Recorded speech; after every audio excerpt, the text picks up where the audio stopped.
Hello everyone, आज हम class 6 के सब्जेक्ट हमारा इतिहास का लेसन 7 के क्वेश्चन आंसर सॉल्व करेंगे। तो लेसन 7 है मौर्य साम्राज्य। सबसे पहले है निम्नलिखित प्रश्नों के उत्तर दीजिए। प्रश्न है चंद्रगुप्त मौर्य कौन था? तो आंसर होगा चंद्रगुप्त मौर्य मौर्य वंश का प्रथम सम्राट था, यानी कि शासक था, जिसने 322 ईसा पूर्व में नंद वंश के अंतिम शासक धननंद को पराजित करके मगध में मौर्य साम्राज्य की स्थापना की। अगला क्वेश्चन है चाणक्य और मैगस्थनीज की पुस्तकों के नाम लिखिए। तो चाणक्य की पुस्तक का नाम अर्थशास्त्र है और मैगस्थनीज की पुस्तक का नाम इंडिका है। अब यहाँ अगला प्रश्न है अशोक ने कौन सा युद्ध लड़ा, युद्ध का क्या परिणाम हुआ? तो अशोक ने कलिंग का युद्ध लड़ा और भीषण जनहानि देखकर उसे गहरा दुख हुआ, इसलिए उसने आगे कोई युद्ध न करने का संकल्प लिया और प्रजा कल्याण व धर्म विजय को अपनाया।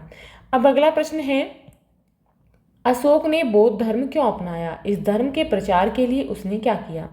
तो आंसर होगा कलिंग युद्ध की भीषणता से व्यथित होकर मन की शांति के लिए अशोक ने बौद्ध धर्म अपनाया। उसने धम्म महामात्र नियुक्त किए, शिलालेखों और स्तंभों पर संदेश खुदवाए तथा पुत्र महेंद्र और पुत्री संघमित्रा को श्रीलंका भेजकर धर्म का प्रचार कराया। अगला प्रश्न है हमारा राज्य चिन्ह क्या है? तो हमारा राज्य चिन्ह सारनाथ के अशोक स्तंभ का सिरोभाग है, जिसमें पीठ से पीठ सटाकर बैठे 4 सिंह बने हैं।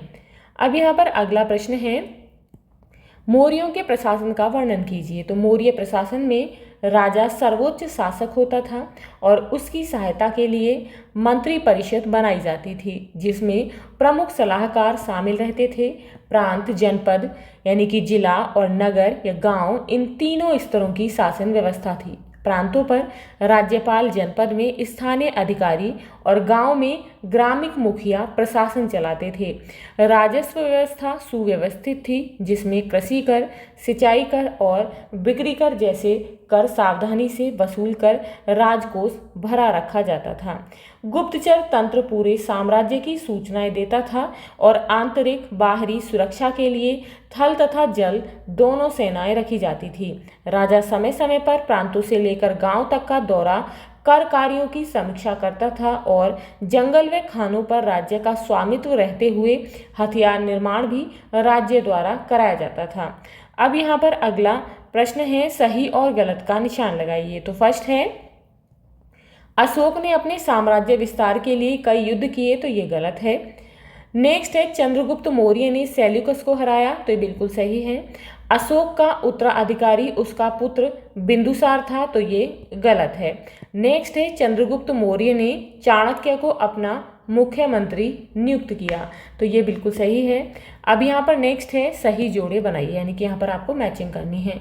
तो पाटलिपुत्र नगर 6 परिषद के द्वारा शासित था, इसके साथ मैच करेंगे।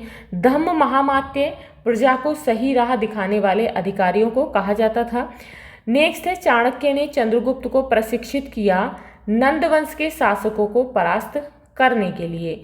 नेक्स्ट है अशोक ने अपने पुत्र पुत्री को श्रीलंका भेजा, क्यों? बौद्ध धर्म के प्रसार के लिए, तो इसका जो है इसके साथ मिलान कर देंगे। अब यहाँ पर नेक्स्ट है कि पता कीजिए और लिखिए अशोक की लाट पर बने 4 सिंगों का प्रयोग कहाँ कहाँ किया जाता है? तो 4 सिंगों का प्रयोग भारत के राज्य चिन्ह के रूप में किया जाता है और इसी प्रतीक को आधुनिक सिक्कों तथा सरकारी चिन्हों पर भी दर्शाया गया है। अब यहाँ पर नीचे है कि नीचे दिए गए क्रियाकलापों में से किसे आप सही एवं किसे गलत मानते हैं? अपना उत्तर सही व गलत का निशान लगाकर स्पष्ट करें। तो ये यहाँ पर है पहला क्रियाकलाप है दूसरों के लिए गलत बातें करना, तो ये क्या है? गलत है। नेक्स्ट है दूसरों के साथ समानता का व्यवहार करना, ये बिल्कुल सही है। नेक्स्ट है प्रेम पूर्वक बोलना, तो ये भी सही है। लड़कियों को समान अधिकार देना, तो ये भी सही है। आपस में मारपीट करना, तो ये गलत है। प्राणियों एवं जीव जंतुओं की सुरक्षा, बिल्कुल सही है। बाल मजदूरी को रोकना, तो बिल्कुल रोकना चाहिए। वृक्षारोपण को प्रोत्साहित करना, तो ये भी सही है। तो आप जो है इनमें से किसको सही मानते हैं और गलत मानते हैं, अपने अकॉर्डिंग यहाँ पर लगाएंगे। अब यहाँ पर है आपको करना क्या है, अपने दोस्तों से अपने उत्तर का मिलान करेंगे। कौन सा क्रियाकलाप क्यों सही है एवं क्यों गलत है, इसके कारणों पर भी आप डिस्कस करेंगे। अब यहाँ पर नीचे है कि प्रोजेक्ट वर्क आपको दिया गया है, अपने परिवार की वंशावली का चार्ट तैयार करें। तो आप जो है यहाँ पर अपने परिवार के जो भी वंशावली है, जैसे कि आपके पिताजी हैं, माताजी हैं, तो उनके पूर्व यानी कि आपके दादाजी कौन हैं, या फिर आपके जो पिताजी हैं उनके दादाजी कौन हैं, तो आप जो है इस वंशावली में यहाँ पर उनके नाम लिखेंगे, उनका चार्ट तैयार करेंगे। तो ये थे आपके लेसन 7 के क्वेश्चन आंसर्स। आई होप आपको समझ आ गए होंगे। If you have any doubt, any query related to this chapter, please comment me in comment box. So see you in the next video. If you like this video, please like and share, and if you are new on this channel, please subscribe the channel. Thank you.